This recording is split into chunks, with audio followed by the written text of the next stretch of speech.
Well, I guess this is Dr. Stone chapter 86. Kind of confusing, but hey, it is. We see a little bit more of currency. No, the personality of the Ryusei. And well, he is quite shallow, but in the end, I still believe it is Senku who outsmarts him, because after all, Senku is Senku, the angry enemy fan, the despair reviewer. Here to bring you Dr. Stone of this chapter. As Meppo maps a map of Shizuka's of a place called Shizuka, he believes there is they can find oil. So Chrome gathers the best ultimate excavation team, himself the master resource, Koaku the ultimate eyes, and the ultimate ears, which you all know who that was. Actually, sorry, my mind went blank there a moment. So they all go on, but Ryusei then says he has one condition through, since he has to have a job on everyone's back. So he wants to take the right to the oil they discover. So and the only thing that can do it is to buy it from him. As thanks to another drawer, they managed to create the new currency, Ryusei dollars, and he even managed to build a house on top of it, living in an extension manner. Yeah, it's kind of being spoiled. However, it turns out that he actually got pants when he went into the dressing moments. Well, I guess that's good. They are revolving a little bit. So of course the corrupt police wonders exactly what this is all about. So he begins to talk about the Dragos, which is the name of these Ryusei conglomerate currency that he's doing. He's gonna sell 1 millimeter of oil for 100 Dragos as soon as they get it. So they wonder where they're gonna use this money, and of course they immediately point towards Mirai and Suka, who has actually become good friends, now selling for 100 dragons and 200 dragons for ramen and cotton candy. So they're gonna have to make all sell them. Yeah, it's kind of funny about all this. Even manga is selling for 100.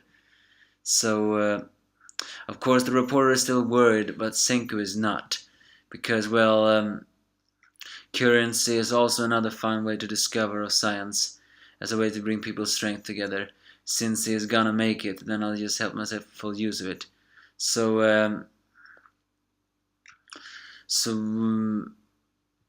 after all, they wonder that what is the use of it all, since they don't have it all, but they do have faith.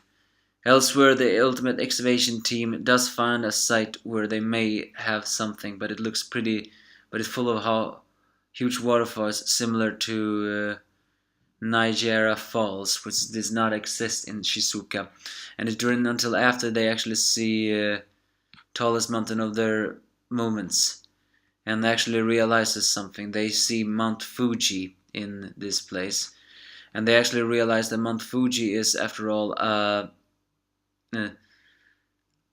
an active volcano, has been all the single time.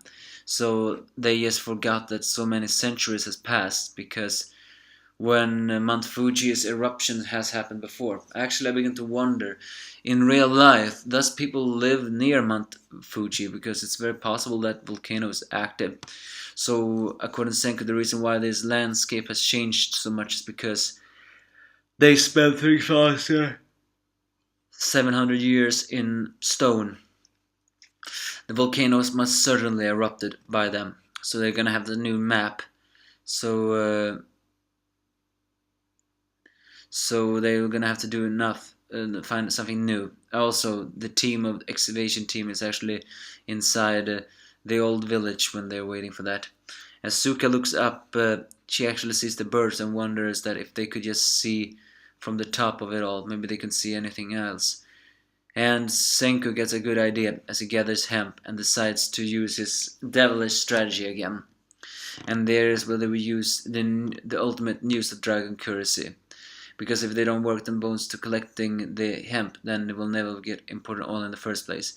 And actually, Ashiguro again understands what he means. So he gathers a lot of them and suddenly begins to pull a logic, saying like, We gotta find that oil, because if we then the whole oil trading all for dragon steel goes down the drain. And the Dragos you were told to collect, what do you think will become of them? They will be nothing but toilet paper. But don't worry, just leave it to me. I'll tell you where to ensure all those hard-earned dragons go to waste.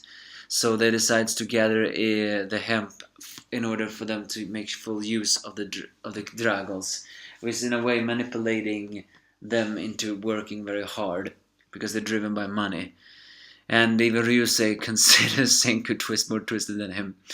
So,